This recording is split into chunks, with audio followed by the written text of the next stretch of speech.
Bismillahirrahmanirrahim. Assalamualaikum warahmatullahi taala wabarakatuh dan salam sejahtera. Pertama kali saya ingin memperkenalkan diri saya. Saya Puan Siti Khadijah binti Mat Yusof, penolong pegawai pertanian dalam unit industri asas tani di Pusat Pertanian Aitam. Okey, bersyukur kita keadaan ilahi dengan limpah kurnianya dapat kita sama-sama bertemu dalam majlis ilmu walaupun dalam keadaan norma baru. Okey, even dalam keadaan norma baru pun saya berharap tuan-tuan perempuan still fokus, still istiqamah lah untuk duduk terus dalam kursus ini. Sesungguhnya Allah SWT merahmatilah orang-orang yang di dalam majlis ilmu. Okey. So hari ini kita akan belajar pemprosesan pelbagai jenis sos. Okay, actually kalau tuan-tuan dan perempuan datang ke kita, maksudnya kita buat kursus secara fizikal, kita akan belajar pelbagai jenis sos lah. Antaranya sos tiram, sos cendawan, sos cili, sos pececah, sos rojak, sos tomato dan juga cili boh. Kita ada 7 jenis lah. Tapi disebabkan hari ini kekangan daripada segi masa, obviously lah kekangan dari segi masa, kita akan belajar 3 jenis sos saja. Okey, tapi jangan risau, saya akan bagi resipi-resipi untuk sos-sos lain. Tapi resipi untuk sos lain ni khas untuk peserta-peserta yang terus berada di dalam kursus ini. Okey, bila saya nak bagi tu saya tak boleh beritahu lah. Okey, kalau bila-bila masa saya boleh bagi dalam saya punya kelas hari ni. Okey, so kalau saya harap tuan-tuan perempuan boleh terus berada sebab saya buat nanti sos cendawan, kita akan buat sos tiram, kita akan buat sos cili. Okey, ada resipi-resipi yang saya bagi, resipi lain iaitu resipi sos rojak dan sos pecicah, itu saya akan bagi lain sikit. Okey, saya akan bagi bila-bila masa. Untuk yang dapat slide tadi, yang slide daripada Encik Askar daripada grup WhatsApp saya, dalam slide tu tak ada. Dalam slide tu tak ada resipi ni. Resipi tu memang khas untuk orang-orang yang stay kat sini. Dalam slide tu juga tak ada cara-cara pengiraan bahan pengawet. Ini penting sebab apa saya nak bagi dekat orang yang tertentu sahaja, sebab saya nak sampaikan ilmu saya dengan orang yang betul-betul berusaha untuk membangunkan diri dia. Okey, sebab dekat dalam slide saya tu tak ada pengiraan bahan pengawet. Okey, pengiraan bahan pengawet penting sebab kalau tak tahu kira bahan pengawet, tak tahu guna bahan pengawet, awak punya sos tu tak akan tahan lama. Okey? Sebab apa sos kita tu boleh tahan lama? Sebab sos tu mengandungi bahan pengawet. Okey, ni penting. Okey, itu salah satu sebab lah. Kadang-kadang kita pelik kenapa sos ni tak kena letak dalam freezer pun dia boleh tahan lama. Sebab dia gunakan bahan pengawet. Okey, kalau macam sejuk beku, kalau macam frozen, dia tak pakai bahan pengawet. Okey, bahan pengawet dia adalah ais tu sendiri. Okey, adalah freezer tu sendiri. Itulah bahan pengawet dia. Okay, contoh macam ikan masin. Ikan masin tak guna bahan pengawet kimia disebabkan bahan pengawet dia garam. Garam tu bahan pengawet untuk ikan masin. Okey, setiap jenis makanan mempunyai bahan pengawet yang berbeza-beza. Okey, hari ni kita belajar sos, jadi saya akan fokus dekat bahan pengawet sos. Okey, so siapa yang stay, saya akan bagi cara pengiraan. Saya akan bagi nama bahan pengawet dan kedai bahan pengawet sekali. Okey? Okay, itu antara yang saya nak ingatkan lah awal-awal. That's why saya kata tolong stay dekat kelas ni sampai hujung. InsyaAllah ada ilmu yang tuan-tuan dapat. Okay, seterusnya. Okay, apa itu pemprosesan sos? Okay, selalu kita dengan sos normal lah. Semua orang dekat rumah saya rasa mesti ada sos walaupun satu botol. Sos cili, sos tomato ke sos pecah ke. Sebab sos ni macam jadi satu makanan wajib dekat rumah. Saya tak tahulah, tapi kalau kat rumah saya saya rasa kat rumah tuan-tuan pun sama. Walaupun ada satu. Kalau kita makan nugget ke, kita makan kopot leko ke, kita makan fries ke, kalau tak ada sos tu macam lain sikit rasanya. Okey? Sebab tu penting sos ni dekat rumah-rumah masing-masing. Dan sos ni pun ada macam-macam jenis. Sos tempoyak lah, ada tadi saya cakap sos tiram lah, ada sos cili lah, ada sos pecicah lah. Okey? Sebagai perencah semasa memasak ataupun sebagai penyedap kepada makanan yang tersedia. Okey, untuk perencah semasa masak ni selalunya orang guna sos tu untuk kita goreng mi. Okey, kita masak lauk sweet sour, selalu kita akan gunalah sos. Lepas tu penyedap kepada makanan yang tersedia. Okey, kalau makanan tersedia tu contoh macam saya cakap lah tadi, kita ada kopot leko, kita cecah dengan sos. Okey, tapi kepelbagaian jenis sos tu yang bergantung kepada cita rasa individu, cita rasa masing-masing. Okey, yang kedua, pembuatan sos adalah salah satu industri pemprosesan makanan yang popular di kalangan pengusaha kecil yang telah bertapak di negeri ini lebih daripada 20 tahun. Okey, sebab apa saya kata sos ni popular? Okey, pembuatan sos ni dia macam pembuatan sejuk buku juga. Okey, sebab pembuatan sos ni dia menggunakan bahan-bahan yang sikit. Okey, dia tak macam kita buat frozen. Kalau frozen food, kita dah proses kari puff, samosa apa semua, kita perlukan freezer untuk kita bekukan kita punya produk. Itu dah makan kos kat situ. Okey, kalau kita buat ikan kering ke, kita buat pengeringan ke, kita perlukan cuaca yang panas. Okey, kita kat sini iklim khatulistiwa, jadi susah nak dapat cuaca panas tu. Okey, tapi kalau untuk kita buat sos, tak kira lah hujan, ribut ke apa, insya-Allah kita kat dalam bangunan kita boleh buat sos. Okey, tu beza pemprosesan dengan lain. Kalau kita kata buat mi, kalau mi siput pun kena guna cahaya matahari yang terik. Okey, so sebab saya kata pemprosesan sos adalah salah satu industri yang sangat popular di kalangan pengusaha-pengusaha kecil. Okey, teknologi pemprosesan sos mudah dan menggunakan peralatan yang murah dan mudah didapati. Okey, itu saya dah terangkan. Nombor 4, antara pilihan sos adalah sos cili, sos peticah, sos tomato, sos cendawan, sos kacang, sos tiram dan sebagainya. Okey, ada macam-macam jenis sos. Okey, yang sekarang ni saya akan ajar kursus sos ni, tajuk sos ni saya ikut resepi yang dah di R&D lah daripada Jabatan Pertanian. Okey, saya tahu tuan-tuan perempuan kadang-kadang ada resepi lagi hebat. Okey, lagi sedap. Cakap sini resepi turun-temurun saya ni memang lagi sedap. Tapi saya punya resepi ni cepat basi. Macam mana ni puan kan? Kebanyakan itulah yang saya dapat kalau usahawan datang sini. Jumpa kat saya, dia kata dia tak nak pakai resepi saya dah ada resepi yang mak saya bagi.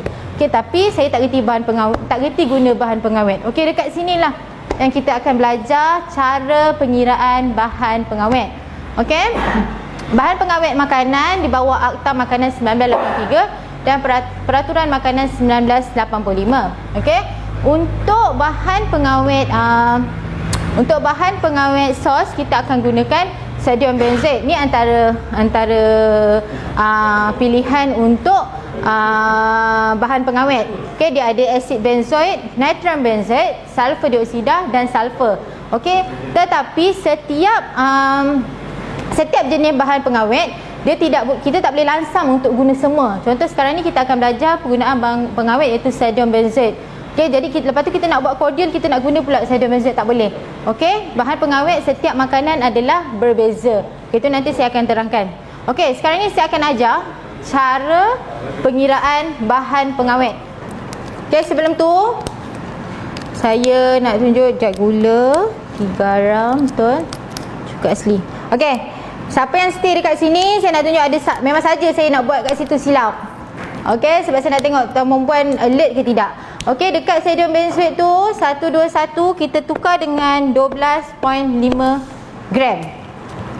12.5 gram. 12.5 gram. Okey. Sekarang ni saya nak ajar tuan-tuan puan semua kira cara penggunaan bahan pengawet. Okey, sekarang ni contohlah tuan-tuan dah dapat resepi sos cili. Okey, dah dapat resepi sos cili daripada turun-temurun atuk-atuk bagi. Dia punya resepi panjang sikit ni tengok sikit. 1000 gram cili kering. Resepi dia. Lepas tu kita ada 5500 gram gula. Okay, anggarkan dekat dalam resepi ni tak ada sodium benzoat. 375 gram garam. 375 gram MCS. Ini kita punya resepi ni kita tambahkan semua. Okey, kat sini kita tambahkan 1000. Kira sama-sama dengan saya. Tambah 5500. Tambah 375. Tambah 750. Tambah 200. Tambah 121. Tambah 11,000. tambah 1500. So, total yang saya dapat adalah 20, sorry. 20,446 gram. Okey, semua dapat tak? Semua dapat tak nilai yang sama? Buka je mic nanti bagi tahu dapat ke tidak ataupun dekat dengan chat tu. Okay. So kalau kita dah tambah semua, kita dapat 20,446 gram. Okey, saya pengiraan bahan pengawet. 750 bagi 1 750 1, 2, 3 6, 7 darab dengan 446 gram. Okey, 750 bahagi dengan 1 juta darab dengan berat keseluruhan bahan. Berat keseluruhan bahan. Okey, bahan yang kita kira tadilah. Okey, kalau kita ada garam, kita ada gula, kita ada ajinomoto, kita ada ataupun jagung ke, kita ada air ke. Okey, ini formula. 750 bahagi dengan 1 juta darab dengan berat keseluruhan bahan. Okey, kenapa saya katakan penting sebab kita untuk kita kira bahan pengawet ni. Okey, kalau bahan pengawet kita letak lebih daripada yang ditetapkan dalam Akta Makanan 1983 tu, kita akan kita akan kemungkinan akan dapat tindakan dah daripada mahkamah sebab kita melebihi had penggunaan bahan pengawet. Okey, that's why saya kata penting. Okey, untuk kita sebagai pengguna okey, saya cakap sebagai pengguna pula, sebagai penjual saya cakap tak apalah saya letak bahan pengawet banyak mana pengguna saya tahu. Tapi disebabkan kita ni lah orang lain dapat penyakit. Okey, saya pernah jumpa ada pengusaha, dia cerita dia pergi dekat kilang. Ada satu kilang tu lah. Dia penggunaan bahan pengawet dia cedok macam gitu je. Sebenarnya tu salah. Okey? Salah sebab kalau KKM datang untuk kita cek kita punya sampel makanan, kita sangkut memang kita akan didakwa di bawah Akta Makanan 1983. Okey, itu penting. Okey, ini resepi dia punya formula. Salin Okey, jadi saya pun nak kira 750 bahagi 1 juta 67 darab dengan yang tadi saya kira berat sos cili kita 20,446 gram sama dengan kira-kira 750 darab 1 juta 750 bahagi 1 juta darab dengan 20,446 sama dengan 15.3345. Okey. Ini adalah had maksimum yang kita boleh letak bahan pengawet. Okey. So awak boleh guna antara 12 hingga 15 gram sahaja. Okey. 12 hingga 15 gram bahan pengawet sahaja. Tak boleh lebih daripada 15 gram. Okey, saya letak 12.5 sebab saya rasa dia dah sampai had lah. Dah cukup untuk saya. Dia boleh tahan lama dah. Kalau 12.5 gram untuk resipi saya. Okey, so kalau tuan-tuan perempuan ada resipi tempoyak ke, resipi sos sambal hitam ke, memang nak tahan lama. Nah, sebab selalunya saya tengok kalau sos kalau pengusaha-pengusaha kecil kampung-kampung ni sos dia sedap, tapi saya tengok masalahnya sebab dia tak tahan lama. Tak sampai berapa bulan dia dah berbau. Okey? Sebab itulah sebab dia tak ada ilmu untuk penggunaan bahan pengawet ni. Okey, saya ulang lagi sekali, 750 bahagi 1 juta darab berat keseluruhan ini adalah formula. Okey, formula inilah yang saya kata saya tak tulis dalam slide. Saya tak tunjuk dalam slide tu pun. Mana yang dapat slide dalam slide tak ada. Okey, 750 bahagi 1 juta darab berat keseluruhan bahan. Okey, memang formula ni saya simpanlah untuk tuan-tuan perempuan yang memang stay kat sini. Okey, so kat mana-mana pun formula dia sama. Tapi untuk orang yang tahulah, untuk orang tak tahu, dia tak tahu macam nak kira, susahlah. Okey, so kita akan guna 12 hingga 15 gram sahaja. Okey, contoh kat sini kira berat, sebab berat saya ni untuk 1 kilo cili je. Saya tahu tuan-tuan puan selalu kalau berniaga buat sampai 5 kilo, 10 kilo cili. So macam ni je formula dia. Okey, tambah semua sekali sekali kisar tu, contoh buat 5 kilo, letaklah dia punya kira 5,000 darab dengan gula 10 kilo darab tambah 10,000. Okey, garam guna 500 gram tambah 500 gram, air guna 20 liter tambah 20,000. Okey, yang liter cara nak kira, yang liter kita tukar kepada mililiter. Okey, biar sama. Yang kilogram kita tukar kepada gram. Dapat tak? Okey, cara nak kira macam mana nak dapat 20446 gram ni, yang liter kita tukar kepada mililiter. Okey, sebelum kira kita tukar semua dulu, baru kita tambah. Okey, pastikan berat keseluruhan bahan ni dalam gram. Okey, apa yang dimaksudkan dengan kawalan mutu? Okey, kawalan mutu adalah macam mana kita nak kekalkan kita punya sos ni. Hari ni kita buat rasa ni, bulan depan kita buat pun rasa ni. Okey, itu yang dimaksudkan dengan kawalan mutu.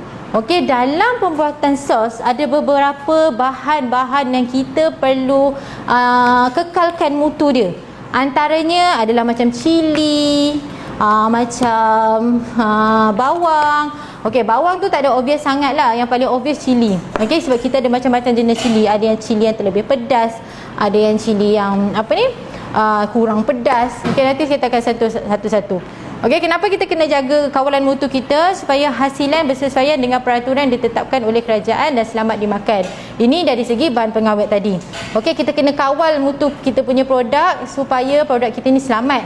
Okey, macam mana kita nak kawal produk kita ni selamat? Kita gunakan bahan pengawet yang dibenarkan. Okey, kalau kita dah jumpa bahan pengawet yang dibenarkan, kita kena kawal dari segi cara penggunaan, jumlah penggunaan bahan pengawet tersebut. Okey, jelas kat sini. Okey, sebab pihak-pihak berkuasa, contoh macam KKM, bila-bila masa je boleh datang ke tempat awak, ambil sampel. Pengalaman usahawan yang saya pernah dengar lah. Okay, dia kira macam ambush lah. Kalau macam pertanian ni ada yang ambush bahagian racun. Tiba-tiba dia datang dekat kedai racun, dia tengok ada tak paraquat. Okay, kalau ada kena saman. Macam itu juga ada orang ada tim bahagian kawalan mutu daripada Akta Keselamatan Makanan. Okey, dia akan bila-bila masa dia akan datang kat tempat awak, dia jumpa produk kat mana-mana, dia ambil, dia boleh test dekat lab. Kalau sangkut, itu jadi masalah. That's why saya kata kawalan mutu untuk makanan yang selamat dimakan adalah penting. Okey, kalau untuk selamat dimakan ni bukan sahaja bahan pengawet bukan juga penggunaan pengawet. Kita ada penggunaan pewarna, penggunaan perisa. Okey, pewarna ni pun ada yang di bawah, ditetapkan di bawah Akta Makanan. Okey, bukannya pewarna kita boleh suka-suka guna pewarna yang kita sukalah. Kita cakap ni pewarna ni tahan lama, kita guna pewarna ni. Kadang-kadang pewarna tu tidak diiktiraf oleh kerajaan. Okey, itu kena tahulah ilmu tu. Okey, membantu pengusaha memelihara atau meningkatkan mutu grade sos keluaran. Okey, yang seterusnya meningkatkan lagi nilai pasaran hasilan produk tersebut. Okey, kalau kita kawal mutu kita, hari ini kita gunakan bahan yang segar, kita gunakan cili yang baru, kita gunakan cili kering yang baru dituai, insya-Allah kita punya sos tu dari batch ke batch rasa dia tetap sama. Okey, dan ni kawalan mutu ni kenapa saya kata penting? Dia salah satu aspek penting untuk memastikan hasilan sos yang dikeluarkan mempunyai mutu yang dikehendaki. Mutu tu bergantung kepada tuan-tuan perempuan lah. Macam mana nak jaga mutu sos tersebut. Okay, next. Faham Kalau saya cakap laju sangat, tolong pauskan saya sikit. Okay, ni antara kawalan-kawalan mutu yang kita kena ambil kira. Okay, yang terutama adalah cili, lada kering lah. Kita ada sebab saya ajar ni, saya ajar sos cili, saya ajar sos pecah, semuanya menggunakan lada kering. Tapi kalau untuk sos-sos lain, contoh masa saya buat sos tempoyak gunakan cili padi. Okey, kalau sos cili saya gunakan lada kering. Okey, mungkin tuan-tuan perempuan ada resipi yang lain pun sama, kena kekalkan kawalan mutu tersebut. Okey, cili ada macam-macam jenis. contoh hari ni buat pakai cili padi, tiba-tiba cili padi dah habis, cakap tak apalah kita guna cili besar, dah lain dah rasanya. Okey, dah lain rasanya, dah lain harganya. Okey, so rasa sebab tu saya kata kawalan mutu tu penting. Sebelum kita nak buat satu produk, saya rasa produk ni boleh boleh dikembangkan dalam jangka masa yang lama. Pastikan kita ada supplier untuk bekal lada kering, untuk bekal cili padi, untuk bekalkan cili merah. Sebab tu saya kata penting untuk kita tahu siapa supplier kita. Okey, kalau kita kata tak apa puan, saya beli kat pasar raya je. Pasar raya pun kadang-kadang kita dapat bawang yang lain. Okey, contoh hari ni kita tengok bawang yang biasa kita beli, tapi esok dekat pasar raya tu dah ada bawang yang warna purple sikit. Okey, kemungkinan rasanya dah lain. Okey, macam cili lah, selalu saya pergi pasar raya. Okey, contoh hari ni saya dapat cili kerenting, esok dah cili yang gemuk-gemuk tu pula. Saya tanya cili kerenting mana, dah habis. Okay, sebab tu saya kata kalau untuk kita proses makanan, kita pastikan kita ada pengeluar, kita ada macam supplier kita sendiri. Okay, sebenarnya bawang, garam, cuka, gula, MSG, ni antaranya lah. Antara bahan-bahannya, kalau tuan perempuan mesti ada lagi bahan-bahan lain kan. Bahan-bahan macam buat tambah sikit, letak tepung gandum ke apa semua ni antara bahan-bahannya lah yang kena kawal mutunya. Okay, pastikan ada. Sebab macam gula kadang-kadang dia ada subsidi. So pastikan supplier gula tu boleh bekalkan kita gula selama tempoh yang kita nak. Okey, itu saya kata kawalan mutu tu penting. Garam pula, garam ada macam-macam jenis garam. Okey, itu pun kena tahu kita nak guna garam halus ke, garam Himalaya ke, garam kosher ke, garam kasar ke. Okey, that's why kita kena tengok. Okey, cuka pun ada macam-macam jenis. Nanti kita akan hurai satu persatu. Okey, next. Okay, ni lada kering. Saya kata macam-macam jenis lada kering ni yang saya tahulah kalau mungkin ada dekat tempat lain lagi. Yang saya tahu ada 4 jenis, iaitu lada gemuk, teja 668 dengan 273. Okey, selalu kita tengok dekat pasar raya nampak macam sama je, apa beza sangat lada kering ni. Okey, untuk lada kering yang jenis gemuk ni, dia kurang pedas. Okey, dia kurang pedas dan keburukan dia sikit, kalau kita blender dia tak berapa hancur. Okey, melainkan kita guna blender heavy duty lah. So kalau tak ada heavy duty agak susah. Okay? Dia kalau kita nak guna decide nak guna cili yang gemuk ni, sampai bila-bila kita kena guna cili yang gemuk ni. Kalau tak ada cili gemuk ni, kita kena cari juga cili yang gemuk ni. Sebab apa? Sebab nanti pengguna awak ni, hari ni rasa awak punya sos cili, awak pakai cili gemuk, dah terkurang pedas. Nanti akan datang tak ada cili gemuk, pandai-pandailah guna cili teja ni. Kejap lagi tiba-tiba pedas. Sebab tu saya kata kena kekalkan kawalan mutu dan kita tahu kita nak guna bahan yang mana satu. Okey, kita ada cili gemuk, kita guna cili teja 668 dan juga 273. Okey, yang biasa kita guna dekat pasaran adalah 668 dengan 273 ni lah yang selalu kita nampak. Okey, saya tak nak huraikan tapi nanti tuan-tuan boleh baca sendiri. Okey, kadang-kadang kita dapat cili yang pedas. Sekarang cili keluaran sangat pedas sebab apa? Sebab saya tak tahulah pasaran import ekspor diorang ada ada sekat apa-apa ke tidak. Sebab kadang-kadang kita kat pasar raya selalu saya akan jumpa cili yang teja ni yang terlampau pedas sangat. Okey, tapi kita fikir kenapa kalau kita makan dekat kedai-kedai asam pedasnya sama je. Okey, kenapa dia tak dah macam cili kat rumah kita macam terlebih pedas ni? Okey, disebabkan pengusaha-pengusaha besar-besaran dia dah ada link dengan supplier. That's why saya kata tuan-tuan perempuan kena tahu siapa supplier tuan-tuan perempuan. Dia tak boleh harapkan pasar raya 100% kalau nak buat secara besar-besaran lah. Tapi kalau nak buat mula-mula ni bolehlah buat main-main untuk 1 kilo, boleh, tak ada masalah. Okey, tapi kalau untuk secara besar-besaran kita kena tahu siapa supplier kita. Okey, sebab saya pernah tanya kedai asam pedas tu, cik kenapa asam pedas cik tak pedas? Sebab cili sekarang macam masa tu musim cili yang sangat pedas je dekat pasar raya. Lepas tu dia kata saya dah ada supplier yang hantar, memang dia akan hantar, saya dah deal dengan dia akan hantar cili ni sahaja. Okey, that's why saya kata kena cari link dan supplier yang betul dan apa jenis cili yang kita nak. Okey, so ni selingan lah, tuan-tuan boleh baca sendiri. Okey, next. Okey, bawang pun ada macam-macam jenis. Okey, ada bawang putih, ada bawang merah, ada bawang Holland, ada bawang kecil, ada bawang besar, ada bawang putih besar, ada bawang mutiara. Okey, bawang pun kita kena tengok jenis bawang yang kita nak. Okey, setiap bawang ni walaupun kita nampak sama, contoh macam bawang besar dengan bawang merah, kita tengok sama je sebenarnya, tapi dari segi warnanya lain. Okey, selalu kita tengok bawang besar yang kita nampak dekat pasaran macam biasalah yang nombor 2 tu. Kadang-kadang dekat supermarket dia sampai pula bawang besar yang macam warna purple tu. Saya rasa semua orang mesti pernah tengok. Semua orang mesti pernah tengok bawang warna purple tu. Bawang warna purple ni dia sedikit keras berbanding jenis yang kecil dan sederhana. Okey, dia sikit berangin. Okey, that's why saya kata kena tengoklah bahan betul-betul. Okey, kalau dah biasa guna bawang yang kecil tu, teruskan bawang yang kecil. Kalau dah biasa guna bawang yang mutiara tu, gunakan bawang mutiara.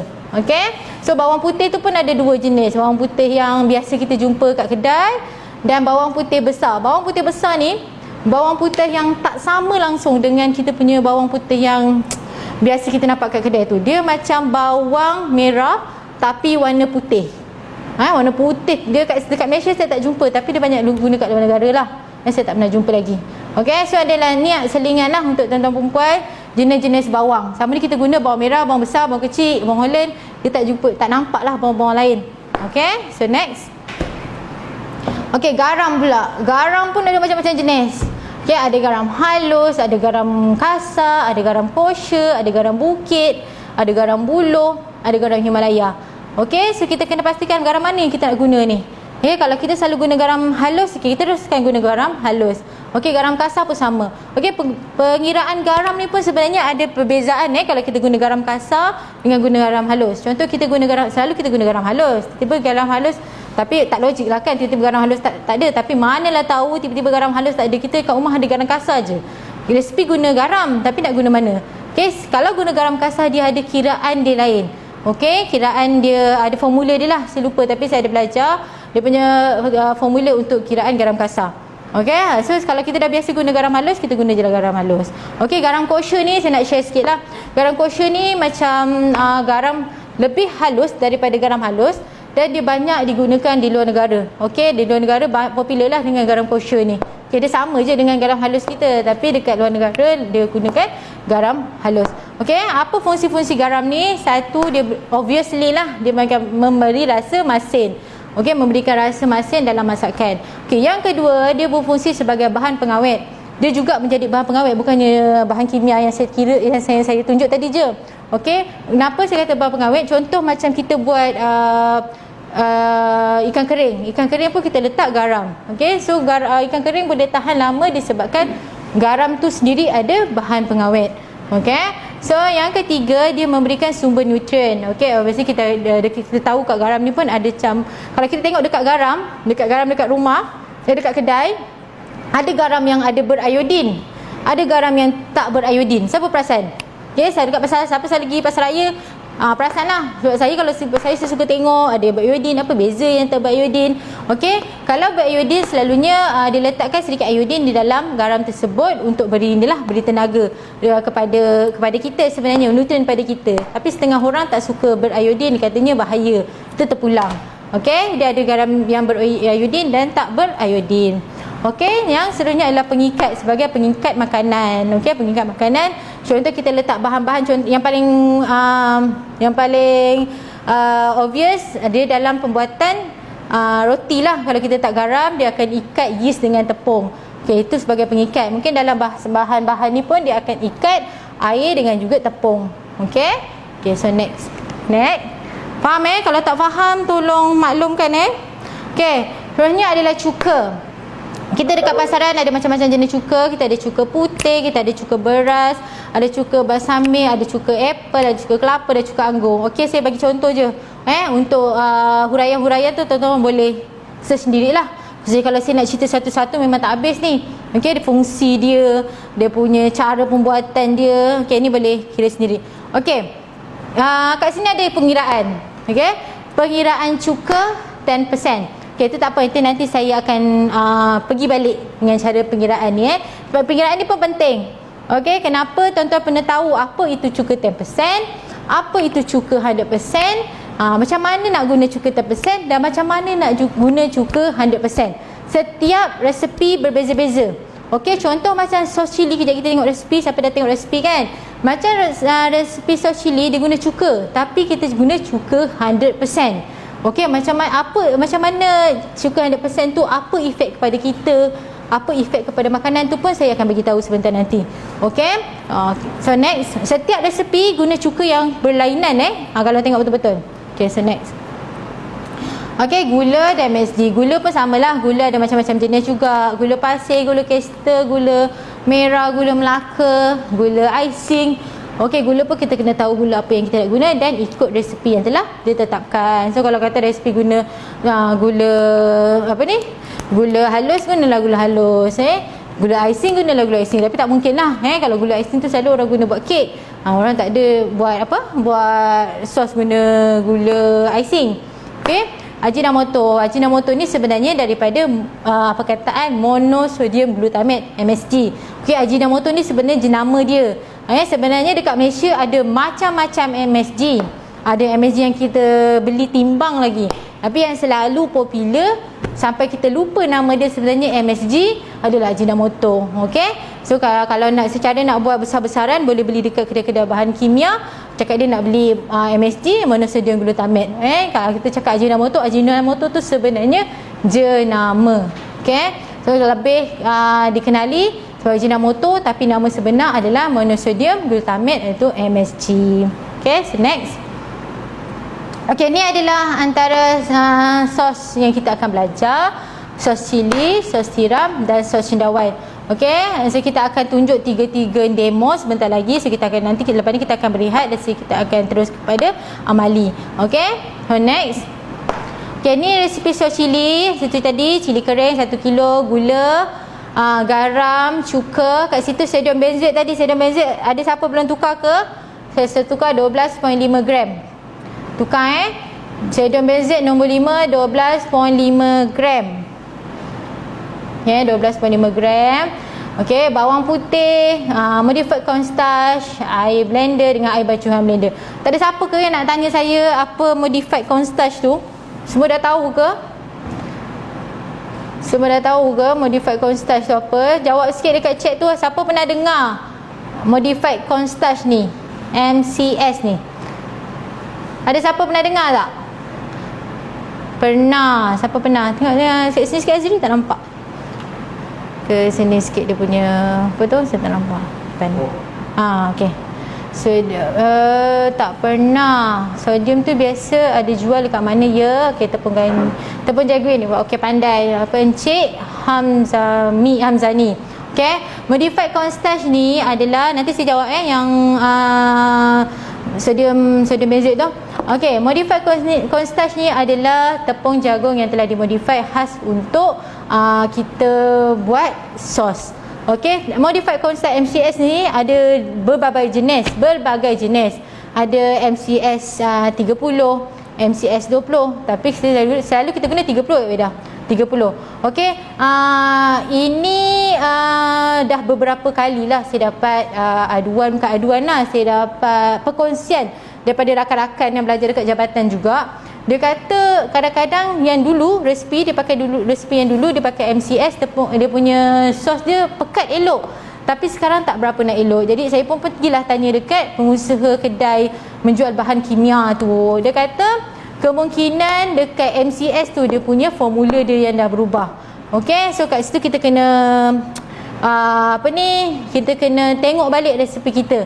Okey, MCS dulu kan, tepung jagung yang dulu dengan tepung jagung yang sekarang mungkin dia dah berubah dia punya formula dia. Nama dia pun modified. Mungkin modified kali ni dia dah lebih kurang dia punya kelikatan dia. Okey, sebab saya banyak dengar daripada pengusaha semua kata modified cornstarch dia punya dulu tak sama dengan sekarang. Okey, so tuan-tuan perempuan perlu research sendiri lah.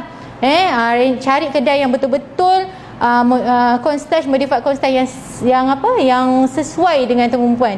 Saya kena dapat kesesuaian tu memang kena berusaha sikit lah. Pergi kedai ni, pergi kedai ni, pergi kedai ni. Okey, sekejap lagi saya akan tunjukkan yang selalu saya pergi kedai kat mana. Okey, yang tadi soalannya sodium sodium benzoat tu beli kat mana? Biasa jual kat mana?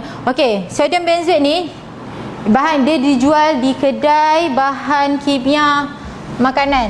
Okey, tuan-puan boleh tulislah kat sini. Kalau yang duduk Johor tu yang selalu saya beli dekat Green Chemical.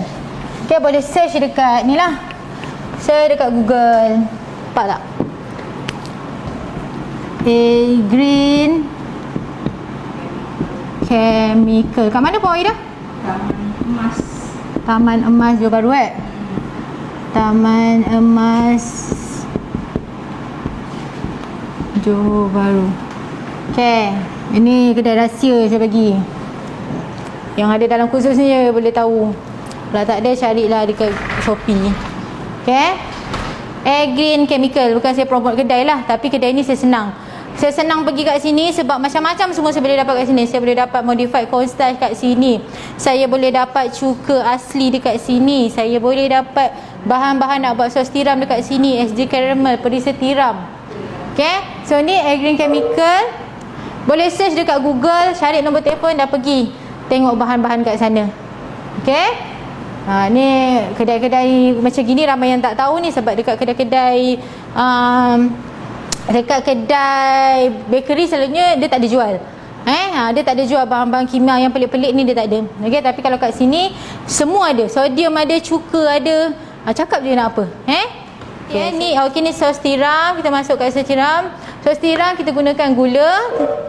Kita guna garam, kita guna MCS, sodium benzoat, tepung gandum, asid sitrik, tepung HPV,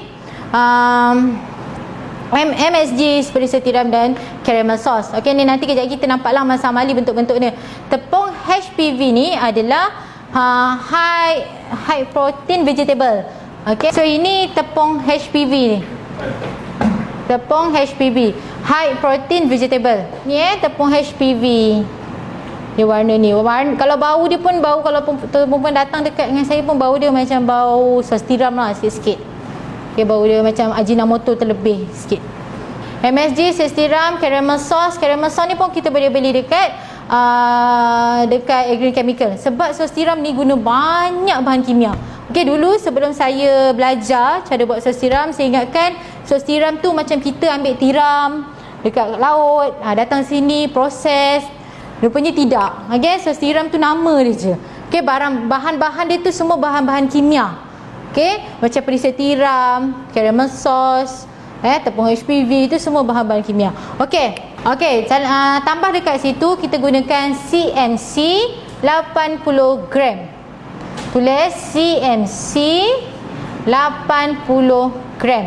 Tulis kecil, CMC 80 gram untuk sos tiram. Okey, CMC ni adalah bahan pemekat. Okey, bahan pemekat untuk kita buat sos tiram. Okey, bahan pemekat. CMC ni banyak digunakan kalau kita buat apa tu Faidah? Buat aiskrim. Okey, buat aiskrim kita guna CMC. Kalau saya buat topping cake yang glaze tu. Glaze tu pun pakai CMC. CMC ni senang dapat. CMC ni banyak dapat dekat kedai-kedai bahan kimia pula. Kedai-kedai kek pun ada. Okey, dalam pembuatan kek banyak guna CMC. Okey, boleh Google lah CMC tu apa. CMC tu adalah bahan pemekat. Okey, CMC 80 gram, so kita ada 12 bahan. Okey, semua jelas untuk sos tiram? Tak ada yang tercecer? Siapa yang tak ada dalam kursus ni memang tak dapatlah lagi satu tu. Okey, tak dapatlah sos tiram. Sos cili tu tak dapatlah pertukaran gram dia. Sebab tu saya memang saja je tinggalkan satu bahan. Saya memang saja je tinggalkan satu kesalahan. Sebab saya nak orang yang betul-betul je ada dapat apa yang saya ajar. Okey, sebab tu saya tak letak pengiraan bahan pengawet. Okay, so eksklusif lah untuk orang yang betul-betul. Nanti kalau kata saya sama je dengan orang lain, tak boleh juga kan. Awak stay kat sini sampai akhir kursus, orang lain dapat. Okay, so next. Okay, di sos jawan. Sos jawan pun kita akan buat lah. Okay, kita guna cendawan tiram. Okay, so next. Okay, ni cuka. Pengiraan cuka 10%. Okey, boleh Amin buka dekat resipi sos cili tak sekejap? Sos cili, sos rojak. Okey, sos cili dengan sos rojak kita guna cuka 100%. Okey, siapa yang tak pernah bau cuka 100% ni? Cuka 100% ni sebenarnya lebih dikenali sebagai acetic acid. Dikenali sebagai acetic acid. Okey, contoh tuan-tuan perempuan dah beli banyak acetic acid ni. Sebab cuka 10% ni adalah cuka yang kita boleh dapat dekat pasaran. Okey, cuka-cuka biasa, cuka makan biasa. Okey, cuka makan biasa. Kalau tak ada cuka 100% pakai cuka makan biasa boleh, tapi untuk resipi pecicah dan juga resipi cendawan, resipi sos cendawan. Okey, contoh awak dah beli cuka 100% tapi nak buat sos pecicah, takkan nak kena beli lagi cuka, banyak kali nak beli. Okey, cara nak dilute, kita nak apa? Kita nak jadikan cuka 100% kepada cuka 10%. Saya terangkan lagi sekali ke? Okey, yang kiraan ni Contoh, kita dah beli cuka 100%, kita nak jadikan cuka ni cuka 10%. Sebab cuka 100% digunakan untuk sos cili dan sos rojak. Kalau cuka 10%, kita guna sos pecicah dengan sos cendawan. Sebenarnya cuka 10% kita boleh beli dekat pasaran biasa. Tapi disebabkan kita dah beli cuka 100%, kita dah beli acetic acid, kita tak nak membazir, kita boleh cairkan, kita dilute benda tu menjadi cuka 10%. Okey, macam mana kaedahnya? Kita buka resepi. Okey, contoh dekat sos cendawan kita tengok resepi sos cendawan yang menggunakan cuka 10% adalah 680 ml. Okey, tapi dekat rumah kita tak ada cuka 10%. Kita cuma ada cuka 100%, acetic acid yang asli itulah, yang bau dia sangat kuat. Kalau tuan-tuan kat sini, saya kalau buat tu pun saya akan pergi jauh. Kalau siapa yang mengandung ke saya tak bagi. Sebab bau dia sangat kuat dan menyusuk hidung. Okay. So kat sini macam mana cara saya nak dilute? 10% bahagi 10 darab dengan 100 saya kali dengan 680. So saya dapat 68 ml cuka asli. Okay, saya dapat 68 ml cuka asli. Okey, sekarang saya nak dilute. Dilute bahasa Melayu apa saya nak cairkan.